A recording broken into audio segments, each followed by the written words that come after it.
In fact, today, as the Prime Minister was taking stock of our growth and achievements, our sense of pride वो युवा शक्ति प्रधानमंत्री को अपने बीच पाकर नजर आ रही है, उतने ही उत्साहित प्रधानमंत्री नरेंद्र मोदी भी उस युवा शक्ति देश के जो नौनिहाल है, जो भविष्य है, उनके बीच खुद को पाकर वहां पर इस वक्त कर रहे हैं और सभी के साथ देखिए हाथ मिलाते हुए उनका अभिवादन स्वीकार करते हुए, और वो जो युवा शक्ति वहां पर है उनके चेहरे अलग ही बता रहे हैं, वो मुस्कान। और ये वो दीर्घा है जो पूरे वक्त जिस वक्त प्रधानमंत्री नरेंद्र मोदी का संबोधन चल रहा था, ये दीर्घा बार बार सभी का ध्यान अपनी ओर आकर्षित कर रही थी, क्योंकि टॉप एंगल से अगर आप देखें तो माय भारत यहां पर लिखा हुआ था और प्रधानमंत्री ने खुद इसका जिक्र भी किया सलोनी, और उन्होंने कहा कि ये माय भारत ये एक मिशन है, ये वो नौजवान, ये जो हमारे नौनिहाल है, ये युवा शक्ति है, मैं इनको आगे लाना चाहता हूं। उस फ्रेश ब्लड की बात जिसकी बात आप थोड़ी देर पहले कर रही थी, सुचरिता कर रहे थे यहाँ पर, तो ये वो दीर्घा है जो सभी का ध्यान अपनी ओर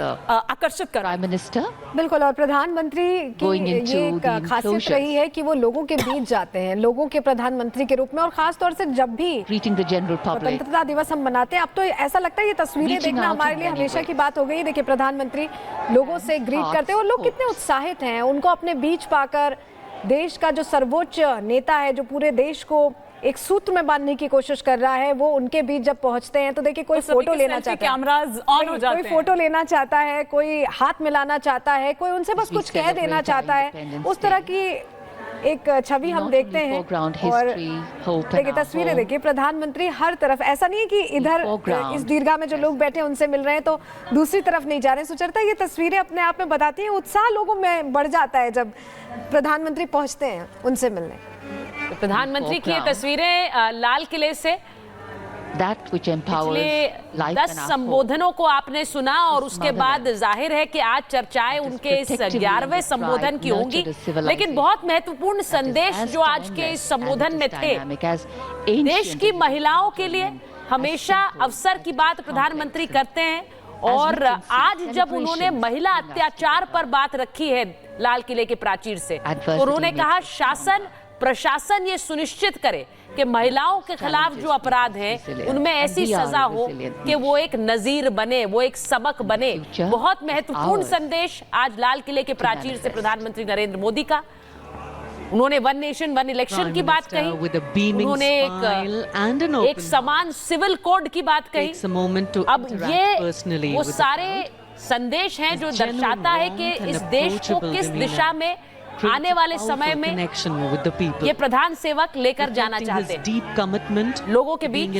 इस वक्त उसी संकल्प को पूरा करने के लिए इस जन भागीदारी और इस युवा भागीदारी की जरूरत पड़ेगी, जो इस वक्त आप स्क्रीन पर देख रहे हैं। प्रधानमंत्री उनके बीच हैं और जो बात उन्होंने अपने संबोधन में कही, इस युवा भागीदारी की जरूरत है, और ये देश का युवा है जो रुकता नहीं है और वो रुकना चाहता नहीं है। तो इन युवाओं के साथ, उनकी भागीदारी के साथ 2047 का जो संकल्प ले रहे हैं उसे पूरा करने की ओर प्रधानमंत्री लोगों के बीच हाथ हिलाते हुए आजादी दिवस की शुभकामनाएं देते हुए और उनकी छू लेना आम लोगों की शुभकामनाएं लेते हुए भी प्रधानमंत्री जी का हाथ, ये सबसे खूबसूरत मौका होता है इस समारोह का, जब प्रधानमंत्री स्वयं लोगों के बीच जाते हैं और जो उत्साह, जो जोश उनमें है, उसके लिए शब्द कम हैं।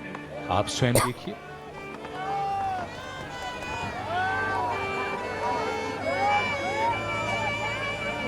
यही वो कनेक्ट है जो प्रधानमंत्री नरेंद्र मोदी ने बनाया है और जिसका जिक्र हर बार जब इस तरह की तस्वीरें आती हैं तो हम करते हैं। और देखिए कि अब उनकी भी कोशिश है कि जितने भी लोग उनसे हाथ मिलाना वहां पर चाह रहे हैं वो सबसे एक एक कर इस तरह से जितनी वहां पर आगे लोग इस वक्त मौजूद हैं, उनकी भी एक कोशिश है कि किसी को निराश वो ना करें। जहां तक नहीं पहुंच पा रहे हैं तो दूर से ही वेव करते हुए उनको यहाँ पर वो नजर आ रखे हैं। लेकिन जिस तरह से थोड़ी देर पहले सुचरिता भी कह रही थी कि किस तरह विकसित भारत हमारी प्रतीक्षा कर रहा है, ये कहते हुए, ये एक संदेश देते हुए यहाँ से, क्योंकि थीम भी इस बार अगर हम देखें तो यही थी कि जब 100 साल पूरा करे तब विकासशील नहीं बल्कि विकसित देशों में हमारा जो देश है उसकी गिनती हो, और वही प्रतीक्षा कर रहा है। ये देश चलने के लिए प्रतिबद्ध है। प्रधानमंत्री नरेंद्र मोदी ने शायद ही कोई ऐसा क्षेत्र रहा हो जिसको छुआ ना हो, जिसके बारे में कहा ना हो, फिर वो डिफेंस भी हो। हमारे डिफेंस एक्सपर्ट इस वक्त स्टूडियो में भी हैं, तो हम ये बात भी यहाँ पर करना चाहेंगे कि जो डिफेंस के क्षेत्र में कि किस तरह से हम आत्मनिर्भर बने हैं। चलो नहीं, ये बात भी कही गई कि पहले ये पूछा जाता था कि बजट का पैसा कहाँ जा रहा है, क्या जा रहा है,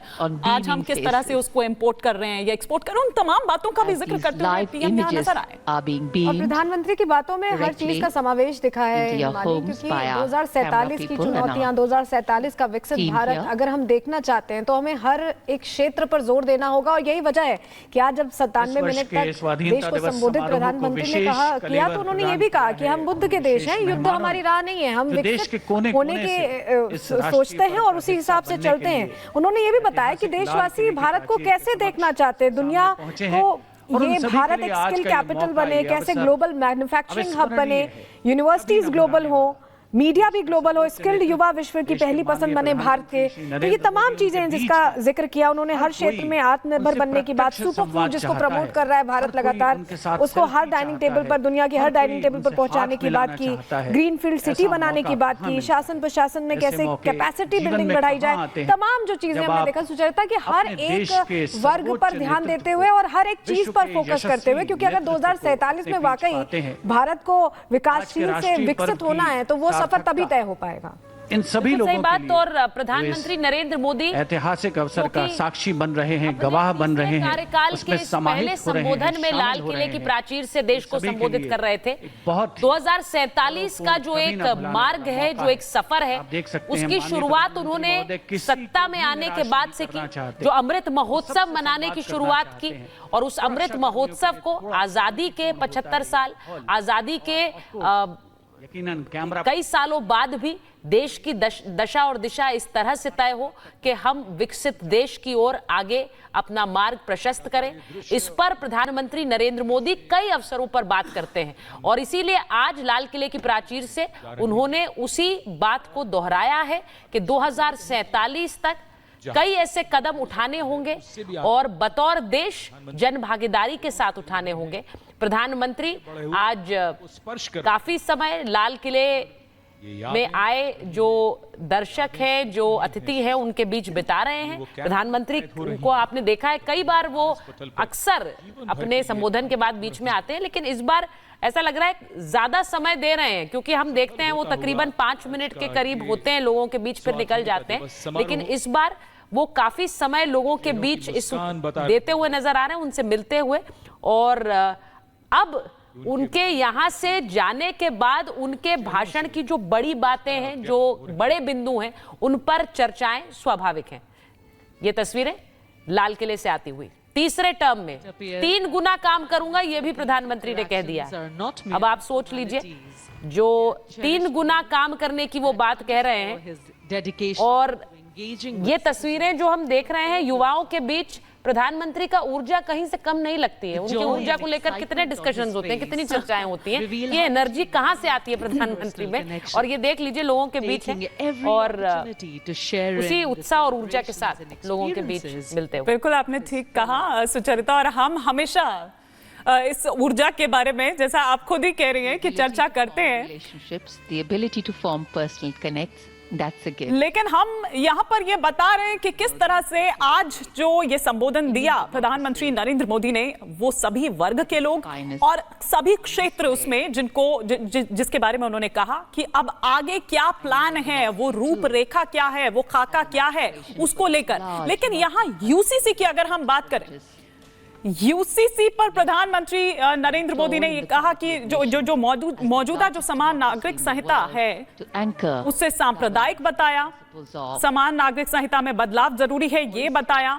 ये वो तमाम बातें रही, लेकिन फिलहाल तो हम तस्वीरें आपको दिखा रहे हैं कि किस तरह से प्रधानमंत्री नरेंद्र मोदी इस वक्त उन लोगों के बीच में है और वही कनेक्ट, और वो ये कहते भी हैं कि किस तरह से जो मध्यम वर्गीय जो परिवार है उनको किस तरह से क्वालिटी ऑफ लाइफ जो है वो हमने, ये देखिए, ये बच्चों में एक अलग ही उत्साह, एक अलग ही जोश जो है वो देखने को मिल रहा है, और वो एकदम उठ जा रहे हैं वहां पर, जैसे जहां से गुजर रहे हैं पीएम, वो चाह रहे हैं कि हाथ मिला लें, वो चाह रहे हैं कि सेल्फी मिल जाए, मतलब जो बन पड़ रहा है, अगर जो हो सके, जो बेस्ट पॉसिबल हो वहां पर उस वक्त, वो उस वक्त जो छोटे बच्चे वहां पर इस वक्त मौजूद है उस दीर्घा में, वो ये चाह रहे हैं। और प्रधानमंत्री उनको निराश भी नहीं कर रहे हैं, वो खुद जा रहे हैं, पहले वो सामने आते हैं, फिर वो इधर से भी जाते हैं कि वो उस कतार तक वहां पर अगर नहीं पहुंच पा रहे हैं तो वहां भी पहुंचने की कोशिश कर रहे हैं। लेकिन अब मुझे लग रहा है सुचित्रा, यहां से प्रस्थान कर रहे हैं प्रधानमंत्री नरेंद्र मोदी, क्योंकि आगे के और भी कार्यक्रम हैं, बल्कि आज वो जो खिलाड़ी हैं उनसे भी उनके साथ भी लंच का कार्यक्रम है। प्रधानमंत्री अब प्रस्थान करते हुए लाल किले से, लाल किले की प्राचीर से आज प्रधानमंत्री नरेंद्र मोदी का एक और अहम संबोधन रहा है देश के नाम। 2014 में जब सत्ता में आए थे तब उस भाषण में कैसे हर घर शौचालय और स्वच्छता मिशन की उन्होंने बात कही थी। उसके बाद देश में हर गांव तक बिजली पहुंचाने की बात कही थी। अमृत महोत्सव का भी ऐलान इसी लाल किले की प्राचीर से हुआ, और इसी के साथ जो कोविड के योद्धा हैं उनका भी कैसे उनको नमन करना और उनका साहस की तारीफ इसी लाल किले की प्राचीर से हुई थी। आज प्रधानमंत्री नरेंद्र मोदी ने अहम संदेश लाल किले की प्राचीर से दिया है। महिला अपराध के खिलाफ जो संदेश दिया है वो बहुत जरूरी है, खासकर ऐसे समय में जब कई राज्यों से ऐसी घटनाएं और ऐसे खबरें आई हैं जिन्होंने देश को हिलाकर रख दिया है। और इसीलिए शासन प्रशासन का दायित्व एक बार फिर से याद दिलाते हुए यूसीसी पे, यानी कि एक सिविल कोड हो जो कि कम्युनल नहीं सेक्युलर हो, इसकी बात वो कर रहे हैं। तो एक बार सुनवाते हैं क्या कहा लाल किले की प्राचीर से। कुछ कर दिखाने की। हमारे देश में सुप्रीम कोर्ट ने बार बार यूनिफॉर्म सिविल कोड को लेकर जो चर्चा की है, अनेक बार आदेश दिए हैं, क्योंकि देश का एक बहुत बड़ा वर्ग मानता है और उसमें सच्चाई भी है कि जिस सिविल कोड को हम लेकर के जी रहे हैं वो सिविल कोड सचमुच में तो एक प्रकार का कम्युनल सिविल कोड है, भेदभाव करने वाला सिविल कोड है। ऐसे सिविल कोड से जब संविधान के 75 वर्ष मना रहे हैं और संविधान की भावना भी जो हमें कहती है करने के लिए, देश की सुप्रीम कोर्ट भी हमें कहती है करने के लिए, और तब जो संविधान निर्माताओं का सपना था उस सपने को पूरा करना हम सबका दायित्व है। और मैं मानता हूं इस गंभीर विषय पर देश में चर्चा हो, व्यापक चर्चा हो, हर कोई अपने विचारों को लेकर के आए और उन कानूनों को, जो कानून धर्म के आधार पर देश को बांटते, जो ऊंच नीच का कारण बन जाते हैं, ऐसे कानूनों को आधुनिक समाज में कोई स्थान नहीं हो सकता है। और इसलिए मैं तो कहूंगा अब समय की मांग है कि देश में एक सेकुलर सिविल कोड हो।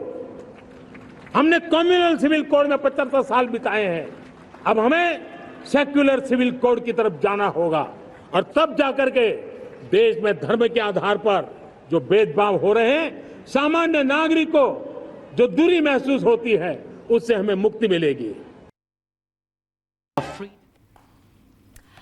तो प्रधानमंत्री के इस संबोधन में कई बिंदु हैं जिनको लेकर अब आने वाले दिन में और आने वाले समय में चर्चाएं होंगी।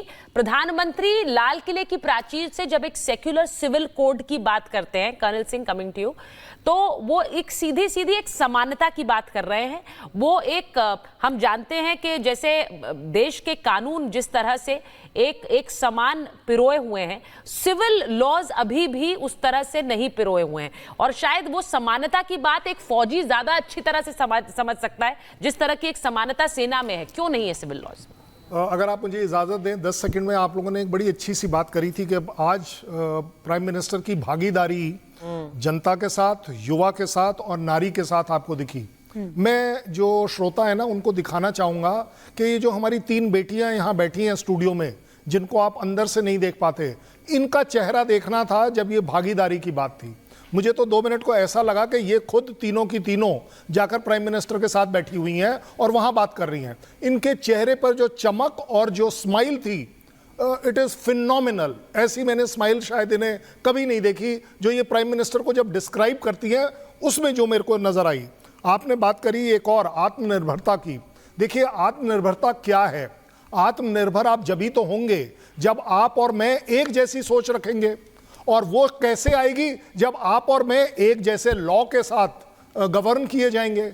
जब हमारी सोसाइटी, सिविल सोसाइटी में जो लॉज एंड रेगुलेशन है वो अगर अलग अलग होंगे तो आपके और मेरे बीच में भागीदारी कहां रह गई? आप और मेरे बीच में आत्मनिर्भरता अलग अलग तरीके की आ गई। मुझे लगता है, कृपया कर फौज से सीखिए। आप मेरी सबसे बड़ी फौज हैं।